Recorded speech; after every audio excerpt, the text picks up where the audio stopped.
Let's go, on est déjà en 2025.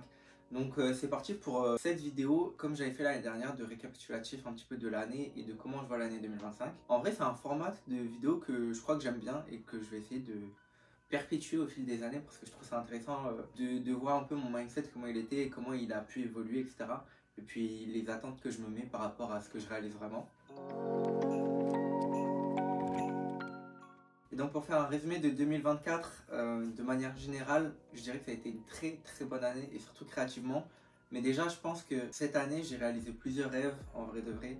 Et mon top 3 des rêves que j'ai réalisé, si je peux dire ça comme ça, ce qui est fou d'ailleurs parce que réaliser 3 rêves en une année c'est un peu une dinguerie.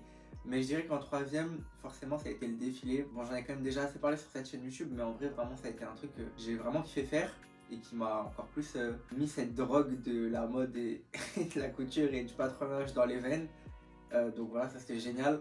En deuxième, je dirais que ça a été le marathon parce que, pareil, en termes d'émotion, c'est quelque chose de très très fort. Et puis voir 1 an et demi de préparation se concrétiser de cette sorte-là, c'est génial. Du coup, je vous mets la vidéo ici. Et puis en 1, forcément, je dirais que ça a été le Grand Prix de Formule 1.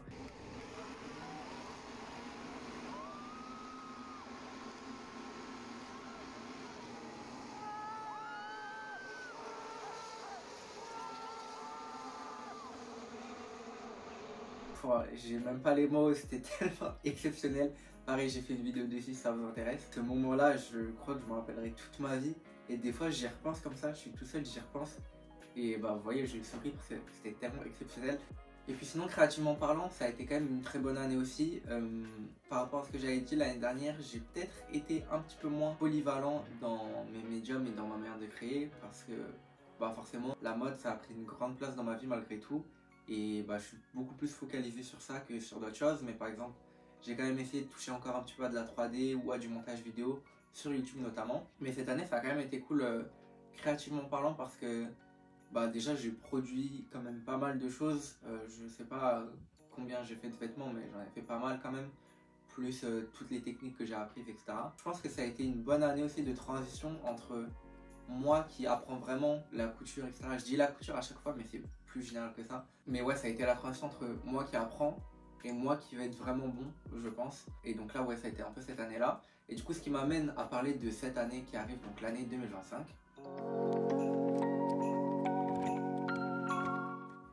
Je pense que créativement parlant, l'année 2025, ça va être un peu zinzin parce que j'ai l'impression que petit à petit, plus j'avance dans les projets, plus j'avance dans mon expérience, j'ai l'impression de commencer à me trouver un petit peu et c'est très cool d'ailleurs. Si jamais vous êtes des artistes et que vous expérimentez ça, c'est vraiment lourd. Ce qui fait que du coup, j'ai l'impression de plus avoir une vision à long terme que je fais un projet pour faire un projet. Je fais une sacoche McDo, c'est drôle. Là, c'est plus des projets poussés et posés où je prends du temps pour les faire où aussi ça me challenge parce que forcément j'aime ça, j'aime le challenge, j'aime quand c'est dur en vrai malgré tout. Je me mets ces défis et ces contraintes moi-même pour du coup justement toujours être tenu en haleine et toujours m'améliorer. Bah, par exemple là j'ai fini l'année avec ce shooting photo là où du coup j'ai entre guillemets présenté les premières pièces de ce que j'ai en tête, un petit peu ma vision actuellement. Et du coup là je travaille sur la continuité de ça. Et j'aimerais bien faire un vrai truc pour le coup. Je sais pas quand est-ce que j'aurai fini, je me mets pas de pression par rapport à ça. De me dire ah ouais faut que j'ai fini maintenant et ça. Et ça je trouve ça cool aussi de pouvoir travailler sur des gros projets entre guillemets parce que malgré tout ça me prend quand même beaucoup de temps.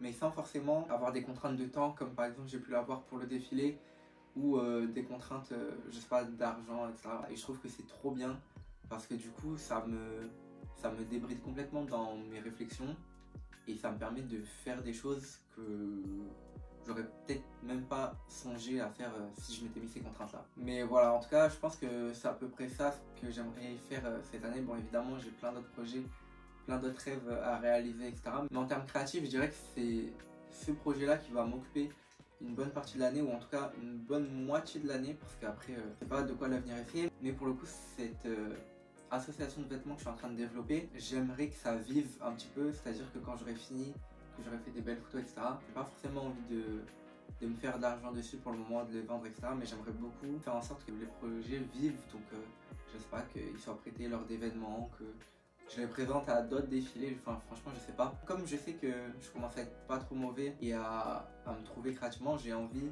de commencer à montrer aux gens qu'est-ce que je sais faire. Parce que avant je pouvais être plus j'envoyais à 10 personnes, mais voilà.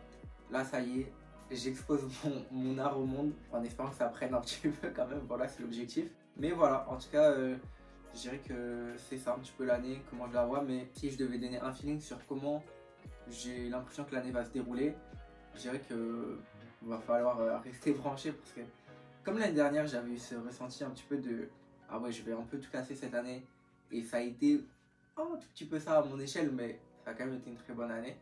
Donc je pense que 2025 ça va être encore mieux parce que bah, comme je l'ai dit, je suis en train de me performer dans mon art et ça va être complètement crazy quoi.